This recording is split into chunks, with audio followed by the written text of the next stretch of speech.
def ñoo xoj suñu commentaire yi dañ koy xal di tënk rek léegi ku si nekk 1 minute laa leen may ah. Yacine bàyyi ñu commenté ça ñëpp mën a bàyyi ñu commenté nekkuñu centre de redressement. waaw wax Yacine bàyyi ñuy wax. bàyyi leen ngeen wax il faut ñuy wax. dina leer nag yow dina leer Mamadou. ayca nuyu nañu leen waxtu yu jotee ñu jox leen li ngeen di teewoo ci li yéene kaay yi xëy fësal dama ciy profité comme te Yacine bëgg commentaire yi damay jaale nag samay mbokk ndax sama benn kooku rakk la ci man jarbaat la ci man. et puis sama xarit la woon Ndeye Ngoy xale bu ndaw bi ma amee jëkkër yàggul mu génne àdduna au lieu de 16 heures. voilà mu génne àdduna démb laa fay doog a dem jaale ji voilà nga ne la 12 heures finalement 12 heures lay au lieu de 16 heures ñëw voilà ma koy jaale nag yaayam Fat Fall ñoom ñëpp démb demoon naa fa sama xarit bu baax la woon nag ndeysaan mais yàlla bu ne waaw ku ne déet da ngay sonal sa bopp jaale naa leen ko ñoom ñëpp alors kii jara teeru nag kon nag nee nañu finalement 12 heures lay ñëw ndax ndamuk Sénégal la ndamuk diine ji la kon nag naka ñëpp teeru ndax nag loolu sunu ndam la sunu sax la Yacine dañ doon wax sànq nag moo tax ma démarré sax direct news wàllum yokkute gi yokkal li nga xam ne moom mooy salaire yeex ñoom seen parce que direct news dafa ñëw wax lu am solo ci wàllum diplomate yi ndekete yokkal nañu leen seen i salaire seen i ndàmpaay yeex ñoom seen yëpp dañu ko yóbbu jasab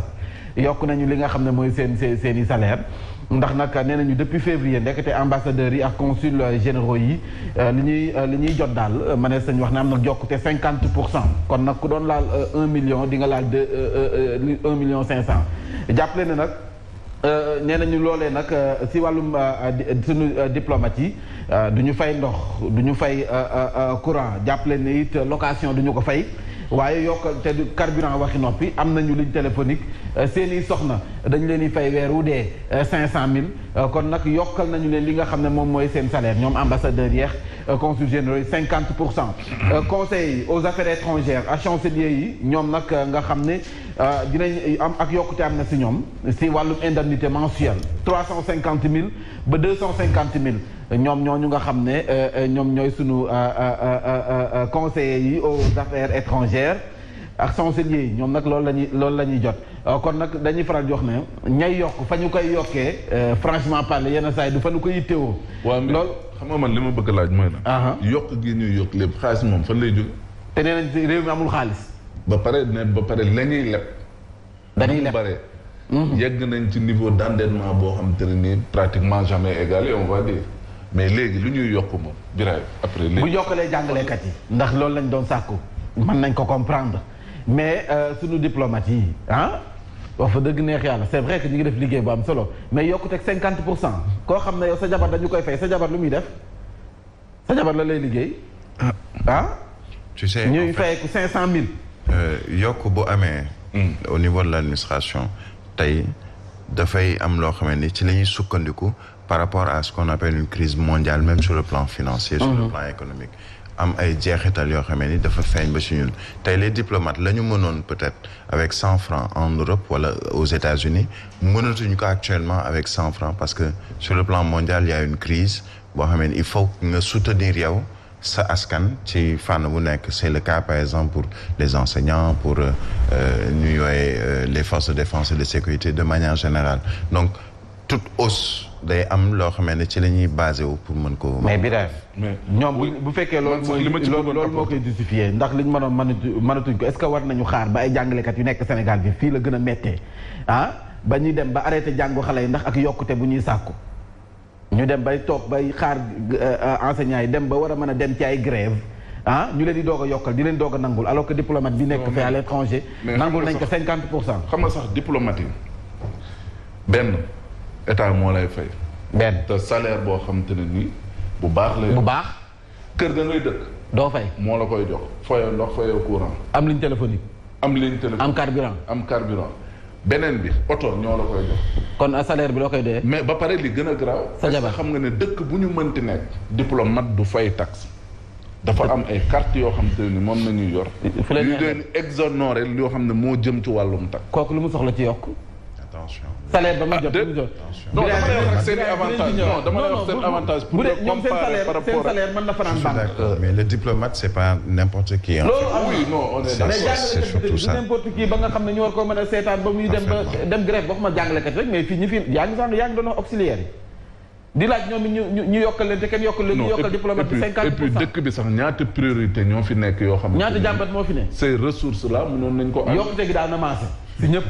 ñu dem ci l'observateur yokkute googu bu amul de bi boo ñu xam ne góorgóorlu yi dana metti lool si ñoom ndax nag tabaski bi ñëw na ba noppi te nee na ñu nag soo moytuwul góorgóorlu yu bëri du ñu am xarum tabaski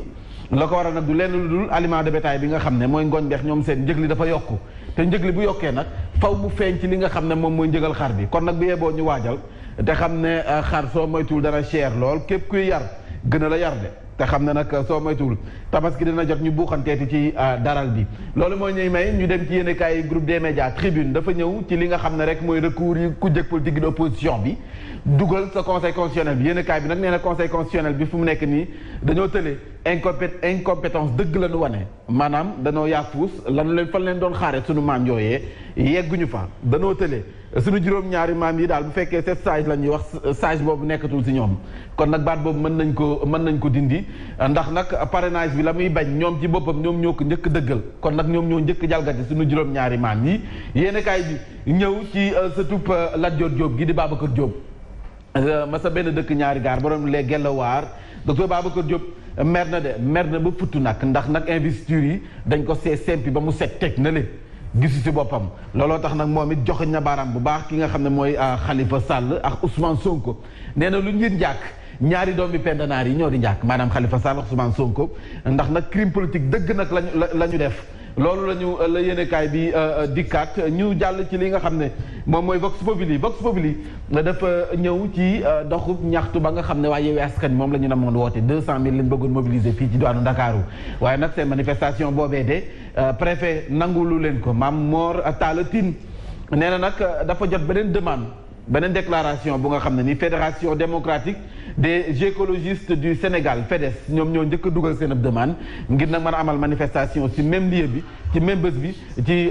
donc même waxtu bi looloo tax nag mu bañal leen ko Déthié Fall nee na nag wax fa dëgg neex yàlla loolee ay taf yëngal la yu nga xam ne nii Macky Sall moo nekk ci ginnaaw te nag duñu ko bàyyi mu jàll seen manifestation boobee mu neex mu naqari dañ koy amal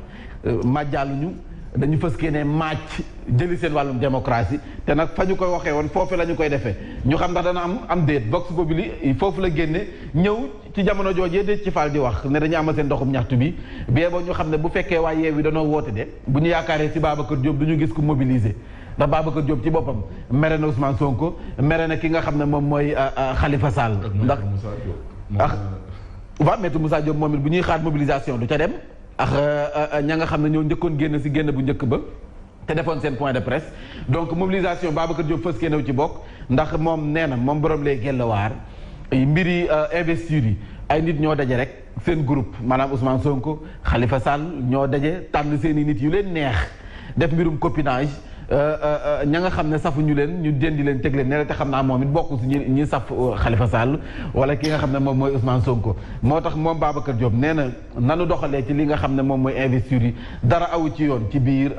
Yewwi Askan Wi foofee la génne investiture yi ci biir Benno Bokk Yaakaar dafa mel ni dañu néewal doole parti socialiste moom est-ce que amati na woon doole sax ci biir Benno Bokk Yaakaar ndax ay élection yi mujj yi bokkuñu woon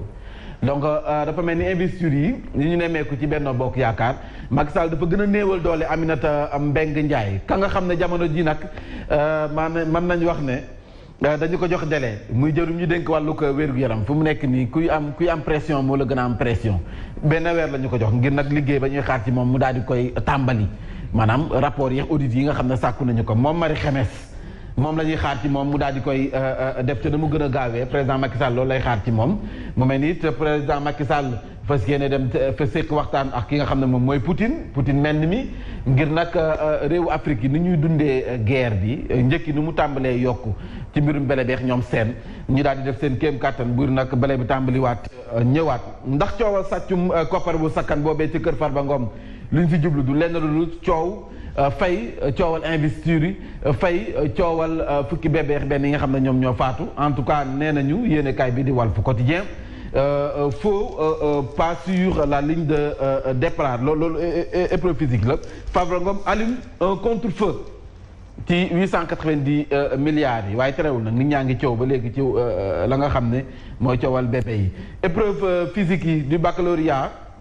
jàpp leen ne ñoom waa EPS yi maître yi ci boppam demuñu démb de suivre nañu li nga xam ne moom mooy mot d'ordre bi de demuñu bien bon ñu xam loolu ñoom it li ñuy laaj xam nañu ko nañ leen gestu. Sud Quotidien dafa ñëw ci li nga xam ne moom mooy inondation mbënd mi sa Kër Massar xam ngeen ne ak koppar wu sakkan tegoon nañ ko ci table ji 11 milliards ci ay quartiers yu nga xam ne nii liggéey lañ fa waroon amal ngir nag mbënd mi bañ fa ren ji mu bañ leen a solal waaye liggéey ba nag koppar bi ndax dugal nañu ko ci yenn travaux yi ndax yemb na lu mu ci manti doon de xeeñul neex benn yoon ca la nga xam ne moom lañ fa jotoon dugal ci ay koppar ndax njortees nañu ni kon bu taw mi yebbalee rek Kër Massar ndox ma fa nekkoon ndox bu ci delloo ko waatee bee boo ñu xam ne lu nekk mën na ca am nañ ci bàyyi xel yéenekaay bi foofu la génne ñu dem ci source a sa sébi CEM bu sébi de nanu ko tabaxee ñaareel dañ si teg CEM ba tàmbalee màbb loolu nag ubbi nañu si ab enquête yéenekaay bi ñëw na ci enquête bi source a dafa ñëw ba tey ci liste yu candidat législative yi yu juillet Yewwi Askan Wi Babacar Diop mere na leen lool nam leen mere du lenn lu gisul boppam ci li nga xam ne moom mooy investiture yi yekk na lu mel ni xamee Khalifa Sall ak Ousmane Sonko ñu ñëwaat ci li nga xam ne moom mooy doxub ñaxtu bi dañ leen ko tere préfet bu Dakar daf leen ko aaye waaye nag ñoom Ousmane Sonko xi ñoñam nee nañu doxub ñaxtu boobee gisul lu koy teree amal li ci kanam raw li gët yàggatul ñoo ngi xippi suñuy gët di xool Marie Khemesse fonctionnement hôpitaux yi le quotidien ci la dikk Marie Khemesse aux urgences juróom benn ci ay directive la ñu ko jox ngir nag jafe-jafe yi ñu nemmeeku ci kër docteur mu daal di si ut ak saafara El Hadj dikkal waay jàllal El Hadj man nga jàll naka mu waaye maa ngi sa ginnaaw gis naa ni nga def échauffé wu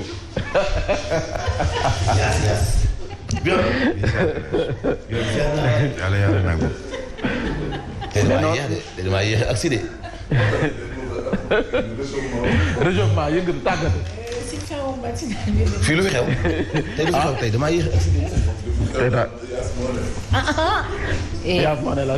man waxuma dara de léegi commentaire yi du weesu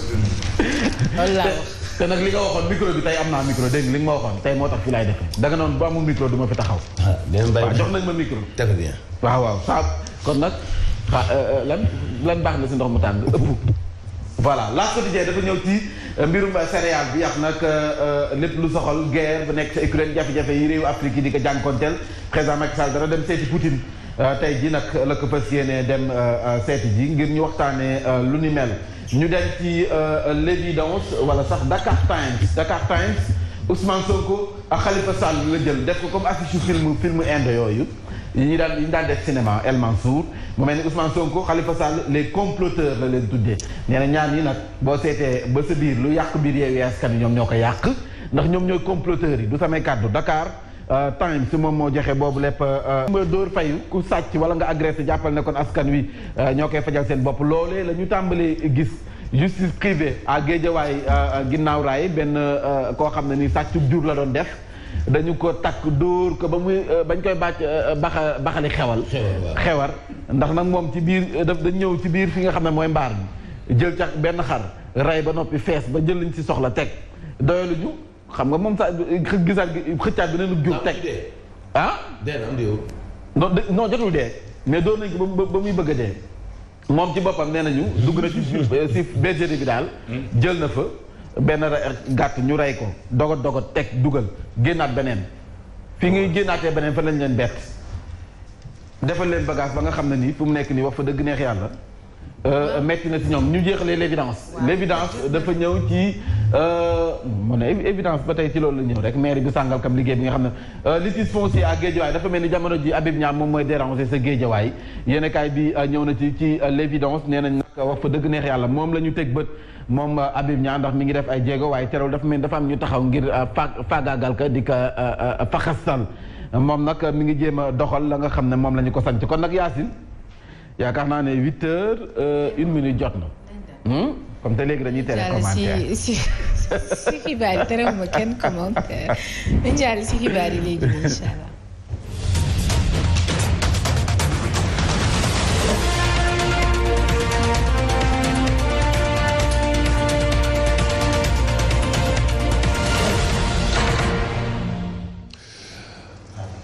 Zik FM Sen TV juróom-ñetti waxtu asalaamaaleykum 3 millions la ñuy laaj gaal gu nekk ci gaalu Sénégal la ñu teg loxo fële ci Guinée Bissau INAPAS joxe nañ ci seen xalaat ci Guinée Conakry ngeen jégal ma